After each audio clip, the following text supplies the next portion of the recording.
क्या आपने भी अपने गुस्से से मित्रता कर रखी है? क्या आपका गुस्सा आपके जीवन में नुकसान ही लेकर आ रहा है और दुश्मनी पैदा करवा रहा है? क्या आप इस गुस्से के कारण परेशान हो? आपके हाथ में आती हुई चीजें चली जाती हैं आपसे दूर क्योंकि ये गुस्सा ही आपका नुकसान करवा रहा है। कहीं आप तो नहीं इस गुस्से के कारण अपनों से दूर जा रहे हो? आपके अपने ही आपके दुश्मन बनते जा रहे हैं या फिर आपसे किनारा करते जा रहे हैं? कहीं ये गुस्से और चिड़चिड़ेपन की वजह से आपके घर में कलेश तो नहीं रहता?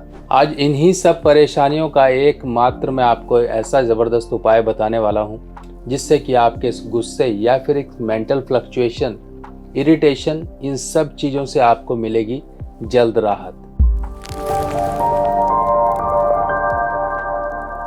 तो दोस्तों, ये गुस्सा जिसको आता है न जाने कितने तरह की मुसीबतें और परेशानियां ही लेकर आता है। इस गुस्से में सबसे पहले तो व्यक्ति अपना ही नुकसान करता है, अपना ही खून जलाता है और दूसरी तरफ जो लोग होते हैं उसके इर्द गिर्द या फिर उसके जानने वाले, उनसे भी कहीं ना कहीं वो बैर पैदा कर लेता है। गुस्सा एक हद तक रहे तो बहुत अच्छा और उस गुस्से का फायदा इंसान अपने जीवन में काफ़ी फायदों के लिए कर सके, एक एनर्जी के रूप में कर सके, तो उसका बहुत ही फ़ायदा उसे जीवन में मिलता है। पर वही गुस्सा जब उसका दुश्मन बन जाए तो जीवन में न जाने चारों तरफ से कितने और दुश्मन पैदा हो जाते हैं। गुस्से के कारण वो व्यक्ति कुछ अपॉर्चुनिटीज़ को मिस कर देता है। गुस्से के कारण वो व्यक्ति कुछ ऐसी अपॉर्चुनिटीज़ को मिस कर देता है जो अगर उसके हाथ में लगती तो वो कहीं का कहीं पहुंच चुका होता, कुछ नई ऊंचाइयां, कुछ नए मुकाम हासिल कर लेता।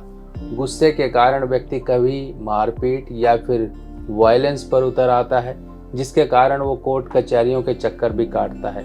यही गुस्सा एक उम्र में जाकर कुछ ज़्यादा होता है, खासकर ये उम्र जब उसकी तरक्की वाली होती है और उसी उम्र में यह गुस्से का साथ पा लेता है तो वो तरक्की कहीं ना कहीं रुक जाती है और व्यक्ति पीछे का पीछे ही रह जाता है।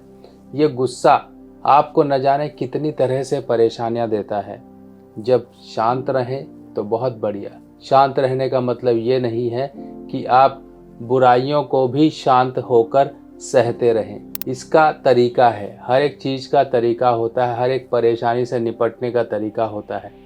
जैसे कि मान लीजिए एक फ़ौजी है, अगर वो फ़ौजी के अंदर गुस्सा, जुनून और एक एनर्जी ना रहे तो वो बॉर्डर पर लड़ नहीं पाता। और जब हम अपने जीवन में ही ये बॉर्डर जैसी स्थितियाँ क्रिएट कर देते हैं तब कहीं ना कहीं जंग ही होती रहती है।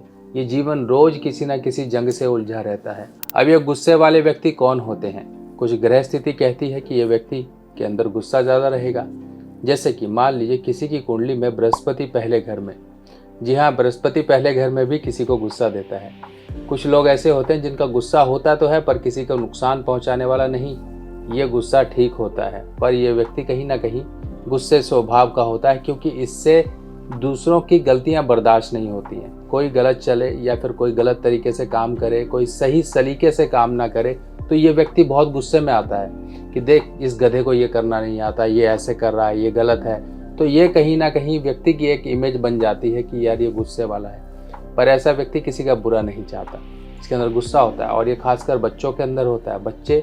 कुछ बच्चे ऐसे होते हैं जिनको आप चम्मच में घोल घोल के पिलाते हो, ले बेटा तू पढ़, ले बेटा तू ये कर, तो वो जब अपने रास्ते से, वो उसके अंदर ये समझ है कि मैं अपना क्या खराब कर रहा हूँ, क्या बुरा कर रहा हूँ, ये क्यों मुझे बार बार प्रताड़ित करते रहते हैं, तब ऐसे केस में इरिटेशन पैदा होती है। तो इसका डिप्लोमेटिक तरीका है, तरीके से आप उस बच्चे को हैंडल करिए, दोस्ताना व्यवहार रखिए और उसकी पूछिए कि क्या करना चाहता है क्या नहीं। उसकी थोड़ी बहुत आप बड़ाइयाँ करते रहिए थोड़े थोड़े समय पर, वही बच्चा आपका अच्छा हो जाएगा।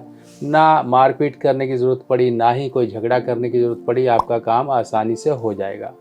अब दूसरी तरफ वो लोग जो एक्चुअल में गुस्से वाले होते हैं, जैसे कि शुक्र एक ऐसा ग्रह है जो इनर हैप्पीनेस को कहीं ना कहीं दिखाता है, एक अंदर की खुशी को दर्शाता है। व्यक्ति अंदर से ही जला भुना हो तो हर एक चीज़ों में ही इरिटेट रहेगा। शुक्र पहले भाव में, शुक्र पांचवें भाव में, शुक्र छठे भाव में, शुक्र आठवें भाव में, ये कहीं ना कहीं शुक्र की खराब होने की स्थिति है।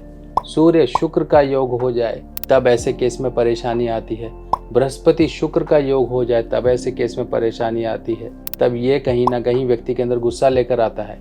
मंगल पहले घर में, मंगल चौथे घर में, मंगल आठवें घर में व्यक्ति के अंदर एक बेमतलब का ही गुस्सा होता है। हर एक चीज़ों के पीछे झगड़ा करना, कहीं कुछ करना, इस तरह की परेशानियां लगी रहती हैं। तो कुल मिला के देखिए आपका गुस्सा किस तरह का है। आपका गुस्सा क्या आपको फ़ायदा दिलाता है?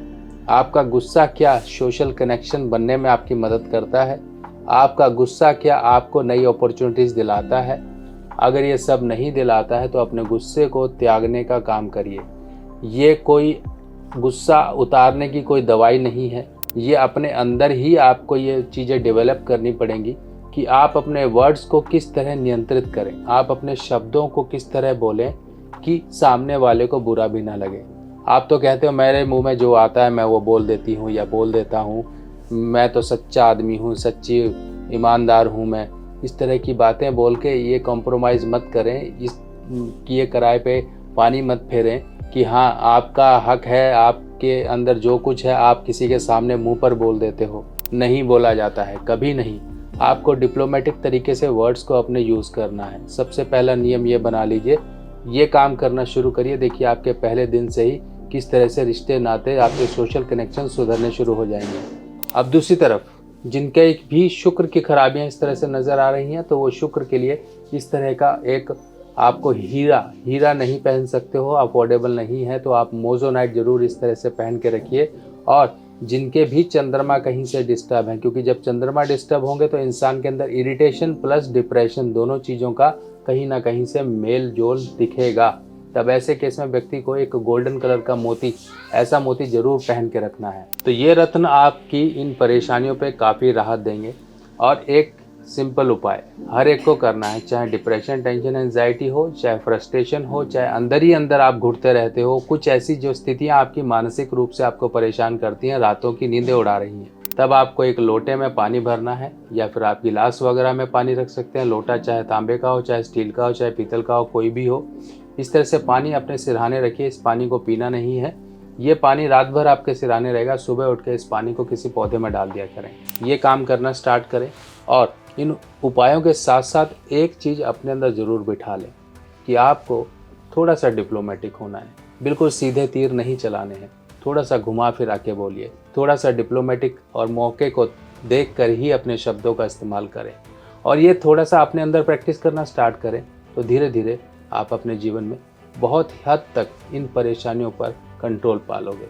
तो दोस्तों ऐसे ही और जानकारियाँ लेके मैं आपके सामने फिर हाजिर हूँगा। तब तक के लिए आज्ञा दीजिए। नमस्कार।